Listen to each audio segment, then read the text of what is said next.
नमस्कार। नई परख के राष्ट्रीय मुद्दा कार्यक्रम में आप सब लोगों का स्वागत है।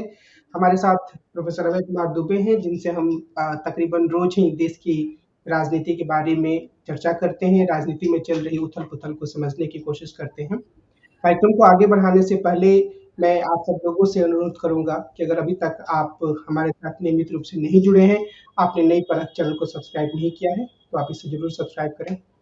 अभय सर नमस्कार। नमस्कार। आज अरविंद केजरीवाल ने दिल्ली हाई कोर्ट में थोड़ी अलग सी चीज़ की जो मुझे लगी कि उन्होंने अपने मुकदमे की सुनवाई खुद की। सुनवाई नहीं बोलेंगे, जिरह उसके पक्ष में खुद की। जो कि आजकल की राजनीति में तो ऐसा नहीं चलता है, पहले के ज़माने में शायद महात्मा गांधी ने एक बार किया था और भी लोगों ने किया होगा, मेरी जानकारी इस बारे में सीमित है। लेकिन क्या आपको यह लगता है कि अरविंद केजरीवाल इस पूरे मुकदमे को एक राजनीतिक मंच के रूप में भी इस्तेमाल कर रहे हैं? निश्चित रूप से शुरू से ही उनकी लड़ाई राजनीतिक है। चूंकि लड़ाई कानूनी भी है, इसलिए अदालतों के मोर्चे पर और वकीलों के जरिए और कानून के जरिए उस लड़ाई को लड़ना ही पड़ता है। लेकिन मुख्य तौर पर उनका संघर्ष राजनीतिक ही है और वो राजनीतिक संघर्ष कई स्तरों, एक से ज्यादा स्तरों पर चला रहे हैं। आपने देखा होगा कि वो बहुत पहले से योजना बना के काम कर रहे हैं। उन्होंने भारतीय जनता पार्टी को ऐसा मौका ही नहीं मिलने दिया कि भारतीय जनता पार्टी उनके खिलाफ अविश्वास प्रस्ताव लाए कि देखिए जेल से ये सरकार चला रहे हैं, ये गलत काम कर रहे हैं, ये भ्रष्ट हैं, इनके खिलाफ हम सदन अविश्वास व्यक्त करता है। और जैसे ही अविश्वास प्रस्ताव सदन में पेश हो, वैसे ही आम आदमी पार्टी के एक बड़े हिस्से को तोड़कर भारतीय जनता पार्टी दिल्ली में अपनी सरकार बना ले, ये इसका मौका ही नहीं उन्होंने उनके सामने रहने दिया। उन्होंने पहले ही विश्वास मत हासिल कर लिया था। तो बिल्कुल पहले से उन्होंने सोच रखा था कि ये सब होगा, हमें गिरफ्तार किया जाएगा किसी न किसी रूप में, किसी न कभी न कभी, और हम उसके खिलाफ फिर इस तरीके से लड़ाई लड़ेंगे। और वो अपनी लड़ाई उसी तरह लड़ रहे हैं। उनकी पत्नी भी जब पत्रकारों के सामने आती है, वो भी उनकी पहले से बनाई गई योजना का हिस्सा है। वो अदालत में ये कह रहे हैं कि भाई आम आदमी पार्टी को, एक पार्टी को नष्ट करने की ये मुहिम है। और उनकी बात सही भी है। आप सोचिए कि देश के इतिहास में, और मुझे लगता है कि शायद दुनिया के इतिहास में पहली बार ऐसा हो रहा है कि एक राजनीतिक दल को एक कंपनी के रूप में पेश किया जा रहा है और उसका जो संयोजक है या उसका जो अध्यक्ष है, उसको उसके सीईओ के रूप में पेश किया जा रहा है। क्योंकि व्यक्ति के खिलाफ उन्हें मनी ट्रेल नहीं मिली, व्यक्ति के खिलाफ कोई चीज बरामद नहीं कर पाए, कोई ठोस प्रमाण नहीं हासिल कर पाए, इसलिए वो कह रहे हैं कि भाई राजनीतिक दल को प्राप्त हुई है। हालांकि राजनीतिक दल के खिलाफ भी उन्हें मनी ट्रेल दिखानी पड़ेगी, लेकिन ये उनका तर्क है उनका इस तरीके से। तो पूरा इससे जो ईडी है वो इस तरीके से काम कर रही है। मैं तो ये मानता हूं कि इन चीजों के फौरी प्रभाव भी पड़ते हैं और इन चीजों के दूरगामी प्रभाव भी पड़ते हैं। आप सोचिए, जिस दिन भारतीय जनता पार्टी सत्ता में नहीं रहेगी, उस दिन भारतीय जनता पार्टी के खिलाफ जब अदालत में ये मुकदमा आएगा कि उन्होंने अरविंद फार्मा से उस वक्त उन्होंने करोड़ों रुपए का चंदा लेके अपने खजाने में जमा किया, जिस वक्त वो सह अभियुक्त था, शरद पी रेड्डी उसका डायरेक्टर। तो उस वक्त भारतीय जनता पार्टी को भी एक कंपनी के तौर पर दिखाया जाएगा और उस वक्त के तत्कालीन अध्यक्ष को, या जब मुकदमा चलेगा उस वक्त के अध्यक्ष को उसके सीईओ के तौर पर दिखाया जाएगा। जिस डंडे से भारतीय जनता पार्टी अपने विपक्षियों को पीट रही है, वही डंडा भारतीय जनता पार्टी के खिलाफ भी इस्तेमाल किया जाएगा। ये मैं टीवी के ऊपर अपने भाजपा के मित्रों से लगातार कहता रहता हूं, बहुत दिनों से कह रहा हूं कि आप जो कर रहे हैं, आप ध्यान रखिए, हर चीज आप एक नजीर बना रहे हैं और हर चीज आपके खिलाफ इस्तेमाल की जाएगी। और अगर वो इस मुगालते में है कि वो हमेशा हमेशा के लिए सत्ता में रहेंगे और कभी दूसरे को ऐसा मौका ही नहीं मिल पाएगा, तो वो बहुत गलतफहमी में। उपराज्यपाल जो दिल्ली के हैं वो ये कह रहे हैं कि जेल से सरकार नहीं चलाई जा सकती है।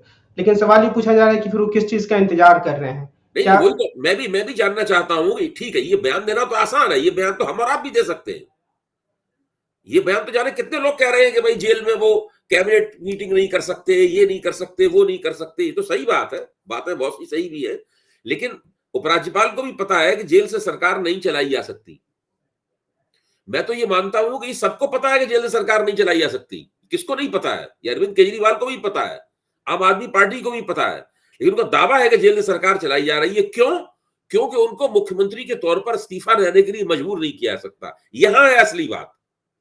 क्या उपराज्यपाल के पास ऐसा कोई अधिकार है कि वो अरविंद केजरीवाल से उनका इस्तीफा निकलवा ले? अगर है तो वो उस अधिकार का उपभोग करें। ऐसी कोई संविधान में या दिल्ली जो दफा है वैसी कोई दफा है उनके पास जिसके आधार पर अरविंद केजरीवाल को कहे भाई अब आप मुख्यमंत्री नहीं रह गए। अरविंद केजरीवाल की सरकार को बर्खास्त किया जा सकता है, लेकिन उसकी एक संवैधानिक प्रक्रिया है जिसके बारे में हम लोग नई परख के मंच पर चर्चा एक बार कर चुके हैं। और संवैधानिक प्रक्रिया यह है कि वो गृह मंत्रालय को रिपोर्ट भेजेंगे और गृह मंत्रालय के पास वो प्रावधान है संविधान के जिनके तहत वो दिल्ली की विधानसभा को या तो निलंबित कर सकते हैं या भंग कर सकते हैं। साथ में सरकार भी खत्म हो जाएगी और उपराज्यपाल की सरकार बन जाएगी। किसने रोका है उनको ऐसा करने के लिए? मैं ये कहता हूं जिस क्षण वो ऐसा करेंगे उस क्षण वो आम आदमी पार्टी के हाथ में खेल जाएंगे। यही है उनकी रणनीति जिनमें भारतीय जनता पार्टी अपने आप को फंसा हुआ महसूस कर रही है। यानी क्या उससे उनको सीधा नुकसान होता दिख रहा है अगर सरकार बर्खास्त कर दी जाती है, या कहते हुए यह है कि जेल से शासन जैसे ही चलाते हैं? सरकार बर्खास्त होती है या तो दिल्ली या तो भाजपा के पास अपनी सरकार बनाने का मौका होता, वो एक चुनी हुई सरकार होती। मतलब भाजपा के पास इतने विधायक होते कि कुछ एक विधायकों की मदद से या कुछ ही भारी गुट की मदद से वो किसी तरह को सरकार अपनी बना लेते। ऐसी परिस्थिति दिल्ली में है नहीं। आम आदमी पार्टी के पास 63 विधायक हैं, भाजपा के पास 7 विधायक हैं, कांग्रेस के पास कोई विधायक है नहीं। तो 7 विधायकों से भाजपा सरकार कैसे बनाएगी? तभी बना सकती है जबकि आम आदमी पार्टी को वो तोड़ दे। हालांकि उसको तोड़ने के लिए भी बहुत विधायक तोड़ने पड़ेंगे, 2/3 विधायक तोड़ने पड़ेंगे उसे। लेकिन इस बात की एक संभावना है कि अगर उसके पास तोड़ने का लेकिन टूटेगी तो तभी जबकि अविश्वास प्रस्ताव सामने आएगा। अच्छा, अब दूसरी ये पूरी परिस्थिति बहुत ही भाजपा के लिए जटिल है। अगर अभी विधानसभा भंग हो जाएगी और सरकार खत्म हो जाएगी आम आदमी पार्टी की, तो आम आदमी पार्टी तो विपक्ष में चली जाएगी। उसके बाद की कोई भी घटना जो होगी उसकी जिम्मेदार आम आदमी पार्टी नहीं होगी। भाजपा के पास पुलिस भी होगी, भाजपा के पास एलजी भी होंगे और भाजपा के पास एलजी की चलाई जा रही सरकार होगी। एक ब्यूरोक्रेटिक गवर्नमेंट, एक नौकरशाहाना सरकार दिल्ली पे काबिज हो जाएगी और उसके काम करने के अपने तरीके होते हैं। अब कोई भाजपा ठीक है, भाजपा वाले एक राय उसको देंगे, एलजी को जाके अपनी राय देंगे, एलजी उसके हिसाब से सरकार चलाने की कोशिश भी करेंगे। लेकिन होता क्या है कि वो सारी ये सरकार जो भी काम करेगी उसका पूरा ठीकरा जो है वो भाजपा के दरवाजे पे फूटेगा। तब एलजी को तय करना पड़ेगा वो मोहल्ला क्लिनिक चलाएंगे या बंद कर देंगे।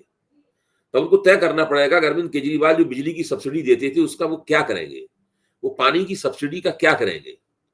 उन्होंने महिलाओं को जो अभी रुपए दिए हैं, हर एक अनुदान महिलाओं के लिए जारी किया है, एक राहत जारी की है, उसका स्कीम जारी की, उसका वो क्या करेंगे? वो फिर बुजुर्गों को यात्रा के लिए भेजेंगे? बहुत सारे ऐसे काम हैं। क्या वो घरों में जो राशन की सप्लाई की योजना है उसको लागू करेंगे? या घरों में सर्टिफिकेट्स वगैरह सरकारी जो होती कागजात हैं, दस्तावेजों को घरों के दरवाजों में पहुंचाने की योजना को लागू करेंगे? वो क्या करेंगे? अरविंद केजरीवाल की तो बहुत सारी योजनाएं हैं। सारी योजनाओं पे उन्हें अभी तो उनका काम केवल उन योजनाओं को रोकना है। अब उनका काम उन योजनाओं को ये तय करना होगा कि वो रोकेंगे कि चलाएंगे, वो चलाना भी उन्हीं की जिम्मे होगा। तो ये भाजपा नहीं चाहती इस चक्कर में फंसे। भाजपा इस चक्कर में फंसेगी तो बहुत बुरी फंसेगी। इस तरह एक बार वो फंस चुकी है। आपको ध्यान होगा कि 2013 में अरविंद केजरीवाल की जब अल्पमत की सरकार बनी थी, जो बहुत कम दिन चलने के बाद सरकार कांग्रेस के सहयोग से चली गई थी, भंग हो गई थी। उसके बाद बहुत लंबे अरसे तक दिल्ली की विधानसभा सस्पेंडेड एनिमेशन में या निलंबित हालत में रही और उपराज्यपाल की सरकार चलती रही। जो स्थानीय नेता थे, भाजपा का आलाकमान ये निर्णय नहीं कर पाया। उस वक्त भारतीय जनता पार्टी चाहती तो सरकार बना सकती थी, क्योंकि तब भाजपा ही सबसे बड़ा दल थी। उसको बहुमत प्राप्त नहीं था, लेकिन भाजपा बड़ा दल थी, वो सरकार बना सकती थी। लेकिन भाजपा ने वो निर्णय नहीं ले पाए, रणनीतिक निर्णय नहीं ले पाए, और सरकार और अरविंद केजरीवाल ने भी कुछ इस तरह की योजना बनाई, इस तरह की रणनीति अपनाई कि भाजपा को निर्णय लेने में दिक्कत हुई उससे।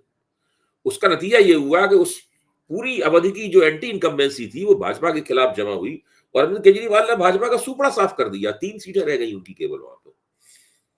तो बहुत मुश्किल होगा भाजपा के लिए निर्णय लेना। भाजपा अभी भी वो निर्णय ले सकती है और वो कोशिश कर सकती है कि वो एक लोकप्रिय सरकार राज्यपाल के उपराज्यपाल के जरिए चलाकर दिखाए, लेकिन वो बहुत मुश्किल काम होगा। तो क्या ऐसा लगता है कि आम आदमी पार्टी या अरविंद केजरीवाल की रणनीति यही है कि केजरीवाल अगर मुख्यमंत्री नहीं रहते हैं तो सरकार बर्खास्त हो जाए? क्या जी। उनके हिसाब से सही होगा, उनकी व्यापक मैं तो ये राजनीति के हिसाब मानता से? हूँ, मैं तो ये मानता हूँ बजाय इसके कि वो अपनी जगह किसी और को मुख्यमंत्री बना दें और फिर वो जेल के बाहर रहकर मुख्यमंत्री तो बाकी 11 महीने गुजारे, बेहतर यही होगा उनके लिए, और जो कर भी रहे हैं कि भारतीय जनता पार्टी मजबूर हो जाए इस सरकार को बर्खास्त करने के लिए और प्रशासन अपने हाथ में ले लेने के लिए।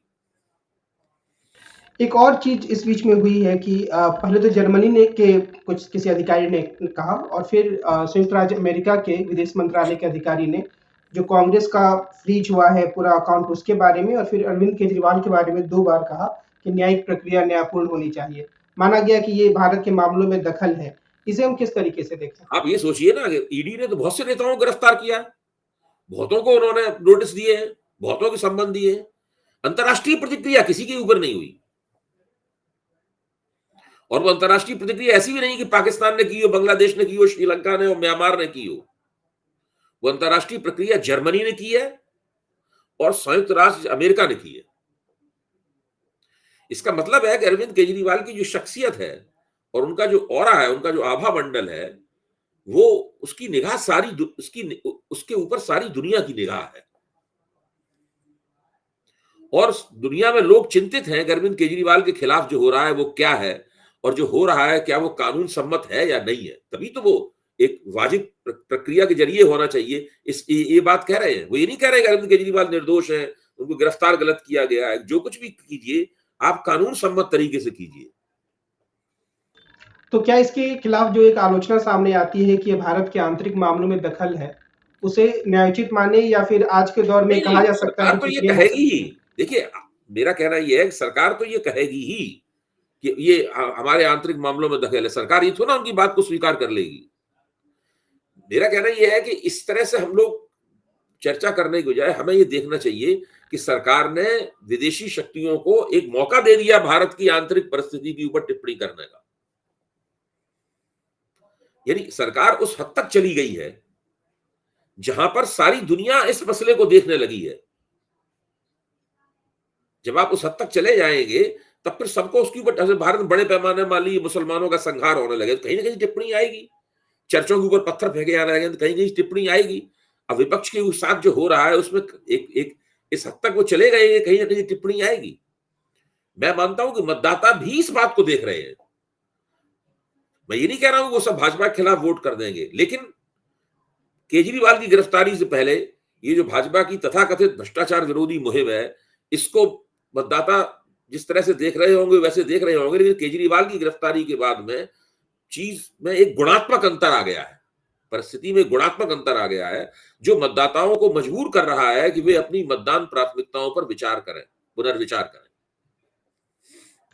आज एक और घटना हुई जो इसी से मिलती-जुलती लगती है, खासतौर पे इलेक्टोरल बॉन्ड के फैसले से, कि 600 वकीलों ने एक पत्र लिखा, जिसमें साल्वे साहब भी थे, जो कि एसबीआई की तरफ से खड़े थे वकील के रूप में। और उसमें कहा गया कि अदालत पर दबाव डालने की कोशिश हो रही है, जो न्यायिक प्रक्रिया है उसको अवरुद्ध करने की कोशिश हो रही है। शाम में प्रधानमंत्री ने भी उसमें एक ट्वीट कर दिया कि ये सब कांग्रेस की हमेशा से नीति रही है कि संस्थाओं को दबाओ, उन्हें डराओ-धमकाओ। तो ये क्या मामला थोड़ा उल्टा हो रहा है कि दबाव डालने की कोशिश असल में इन वकीलों के द्वारा की जा रही है? इस पूरी नहीं, प्रक्रिया को हम कैसे देखिए, देखें? देखिए ये भाजपा बहुत तरीकों का इस्तेमाल करती है। भाजपा भाजपा के पास एक पूरी टीम है जो दिन रात जनहित याचिकाएं लिखती रहती है, हिंदुत्व वाले सवालों पर, दूसरे सवालों पर। हिंदू ये है, हिंदुओं के साथ वो लोग लगातार अदालत अदालत के फोरम का भी इस्तेमाल करते रहते हैं। वकीलों में उनकी एक बड़ा अच्छा उनका एक लंबा चौड़ा समर्थन आधार है, जिसका वो इस्तेमाल करेंगे अपने पक्ष में। तो भाजपा अपने पक्ष में इस्तेमाल कर रही है, कर रही, विभिन्न जगह से ये इस तरह की बात आ रही है। लेकिन यही तो राजनीतिक संघर्ष है, जिसमें सभी पक्ष अपने अपने तरीके से अपने अपने समर्थन आधार का इस्तेमाल करते हुए अपने अपना राजनीतिक हित साधने की कोशिश कर रहे हैं। सरकार अपना हित साधने को, अब आप देखिए अरविंद केजरीवाल की गिरफ्तारी के बाद आम आदमी पार्टी ने उसका कितना जबरदस्त प्रतिरोध किया है। कोई ऐसा मंच नहीं है जहां पे आम आदमी पार्टी की आवाज गूंज नहीं रही है।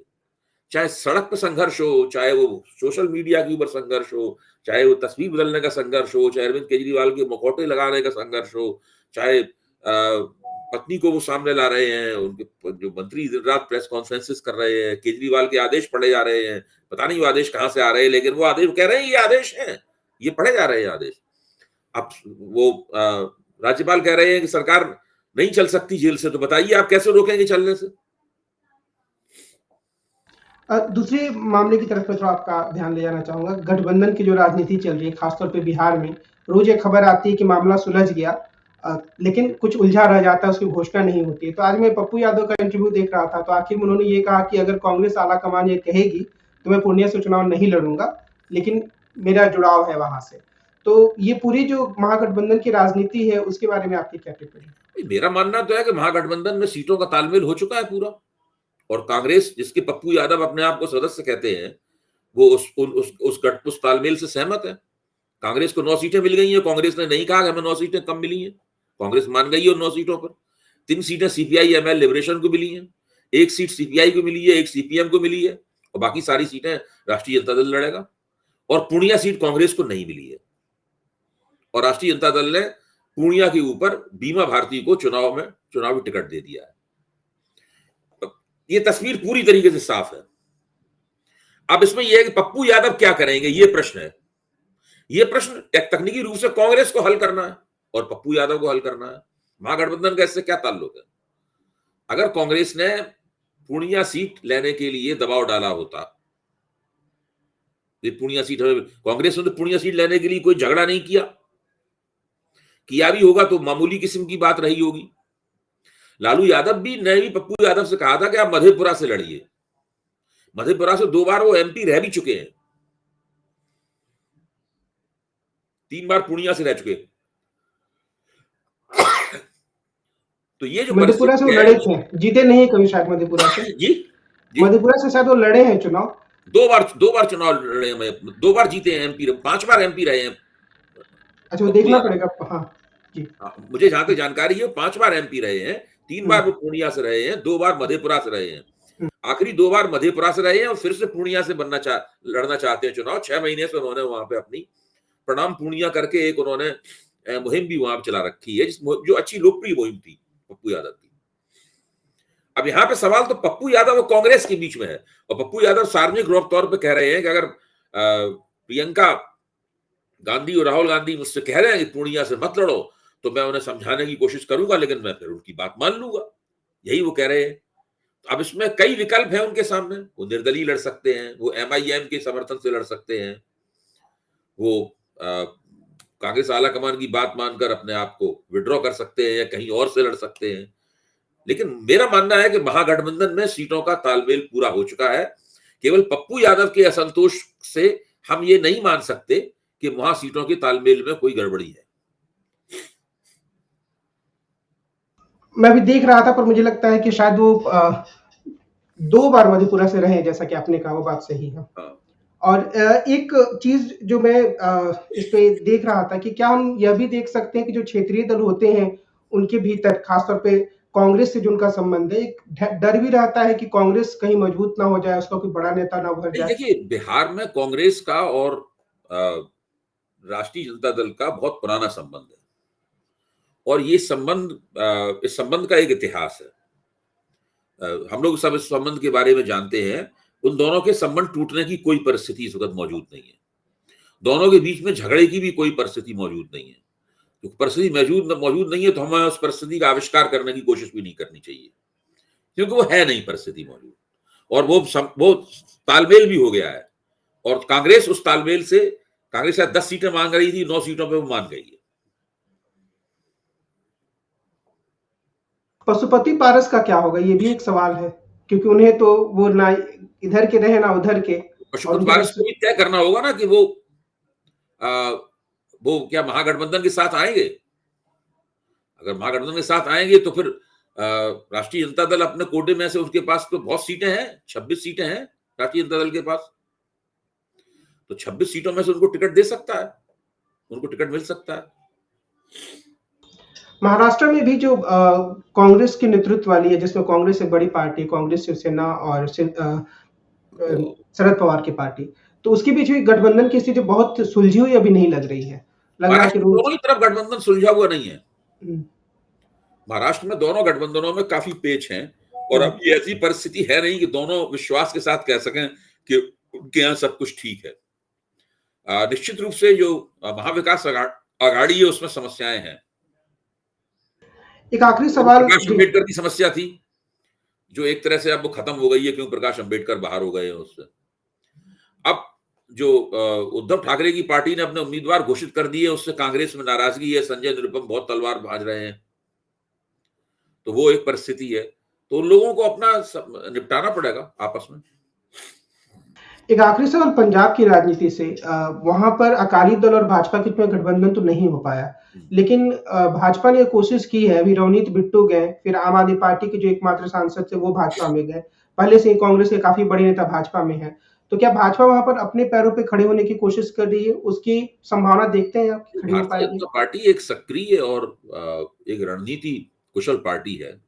वो हर परिस्थिति का अपने पक्ष में कैसे लाभ उठाया जाए अधिकतम इसकी कोशिश करती है।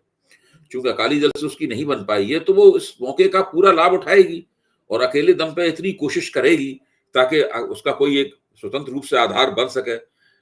भाजपा की समस्या ही रही है कि जाट किसानों में और सिखों में कांग्रेस का कोई भाजपा का आधार नहीं रहा है। तो इस बार अमरिंदर सिंह आ गए हैं भाजपा में, तो अमरिंदर सिंह की मदद से वो कोशिश करेगी भारतीय जनता पार्टी उसका कोई आधार थोड़ा उसके अंदर बढ़े बढ़े। तो इसका प्रयास वो करती दिख रही है। और जो लोग आम आदमी पार्टी के हैं या कांग्रेस के हैं तो वो भारतीय जनता पार्टी में जा रहे हैं क्योंकि भारतीय जनता पार्टी में स्पेस बहुत है इस वक्त। अगर वो अकाली दल समझौता कर लेती तो वो स्पेस खत्म हो जाता उसके लिए। समझौता न होने के पीछे मुख्य कारण क्या हो सकता है? वो तो सीधी बात यह है कि भारतीय जनता पार्टी तो जो सिख जाट किसान हैं, जो किसान आंदोलन जो किसान आंदोलन की मुख्य शक्ति है, मतलब जो है वो भारतीय जनता पार्टी सख्त नाराज है। वही अकाली दल की भी कॉन्स्टिट्यूंसी है पूरी की पूरी। अकाली दल का जनाधार वो है। अगर अकाली दल भाजपा समझौता कर लेगा तो अपना ही उनका जनाधार उनके वैसे भी नाराज है बहुत उनसे। तो वो अपनी परिस्थिति को सुधारेगा कैसे? आज की बातचीत को हम यहीं विराम देते हैं। हम कल फिर मिलेंगे और देश की राजनीति के बारे में प्रोफेसर अभय कुमार दुबे से चर्चा करेंगे। आज की बातचीत के लिए बस आपको बहुत-बहुत धन्यवाद। नमस्कार।